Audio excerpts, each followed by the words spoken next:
name is Shanti. So,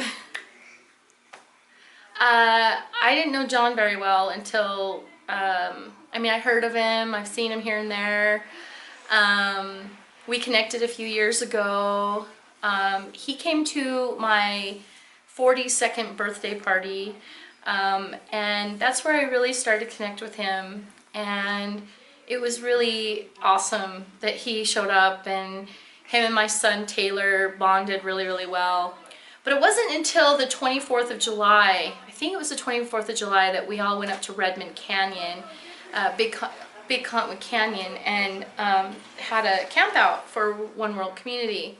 And John was just everywhere, just saying hi to everyone and telling them how much he loved them and just embracing them and just being part of every little person's experience. So I had a moment of being alone, and I was walking through camp, and he goes, "Hey, Shanti, how are you doing?" And I'm like, "I'm good." And I go, "How you doing?" And he's like, "You want to go for a walk?" And I'm like, "Yeah, let's go for a walk. Where do you want to go?" And he goes, "Well, you've been keeping your girls away from the river, but have you been to the river?" And I said, "Well, I hear it a lot." And he goes, "You get to experience it." I go, "So come on, let's go." So we walked down to the river, and he was so animated all the time. And so we get to the river, and he's like, can you see me okay? Okay, look at this. He's like, "Listen, can you hear that?"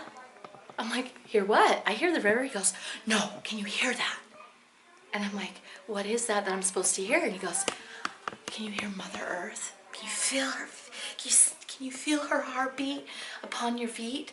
And I'm like, "No." And of course he didn't have any shoes on, right? And I'm wearing my flip-flops. So I take my shoes off, I throw them to the side, and I'm like, he goes, "Now listen, now feel. Just feel it. Do you feel it?" And he was just like all like into it, the sun and the rays and, you know, the treetops and the wind, and he was just moving with the flow of the river. And he goes, "Shanti, what do you like? What do you like about the water and the river?" And I says, "Well, I love the gifts that Mother Earth gives us." He goes, "Yeah, totally, I know." And he goes, "You got my vibe." And I says, "Well, when I go on walks by myself, I usually like to collect staffs." And he goes, "Oh, you mean like big staffs, like Moses staffs?" And I'm like, "Correct." And he goes, "Well, should we find one?" And I'm like, "Well, I don't really see any around here." And he goes, "Well, let's walk a little further." So we're walking, and he goes, "Oh, look, there's one right there, and it's going down the river." Well, it wasn't really going down the river, but it was like on the side of the bank. And he's like, "I'm gonna go get it, okay?" And I'm like, "Okay, be careful. Don't, you know," it was kind of deep in some places. I mean, he had no fear. He'd just do anything, I guess.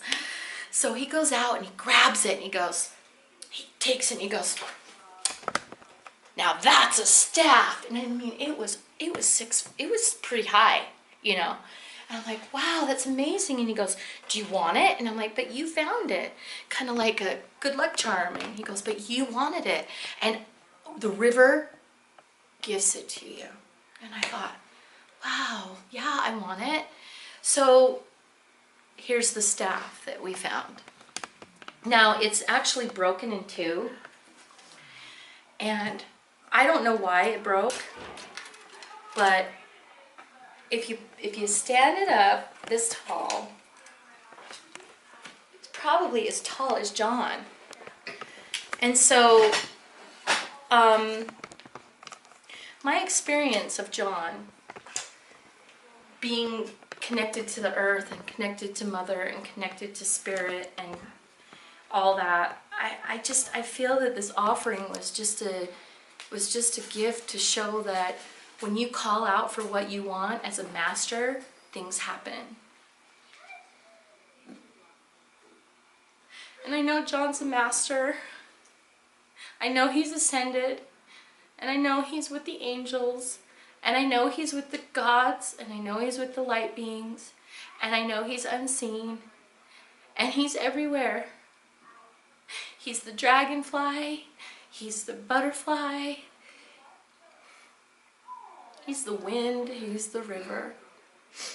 And he infused his energy onto the staff, and I don't know why it broke. I took it home that day.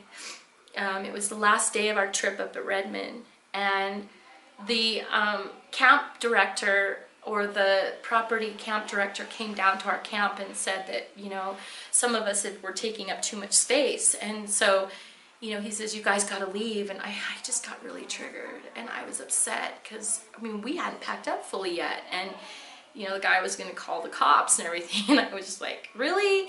So I was really fuming, and John came down and he goes, Shanti. And he might be the flies too.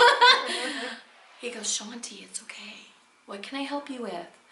So he and a bunch of other people helped me get some of my stuff to the road, and I was probably one of the last people to leave. And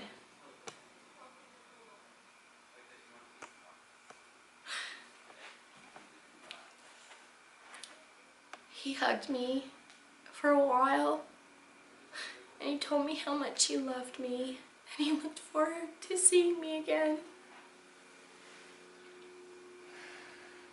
And then I never saw him.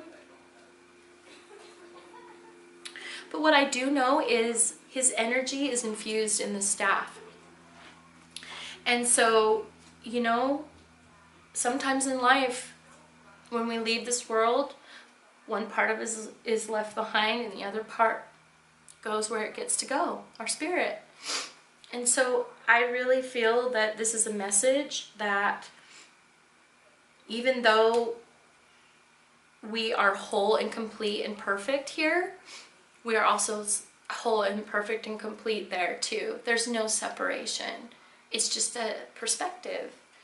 And what I've been learning from these experiences with John's passing and his life celebration is knowing that he has never left. It's just the attachment of thinking that he has to be in his physical body to be present. And so I just want to say thank you, John, for your gift of being in my life and touching my heart. And my son, just God bless you, and I'm honored that you're in my life, and I'm happy that you are present everywhere we go as a community, and I'm just happy to be part of this tribe, and it's in your name. And so till we see each other again, I love you. Namaste.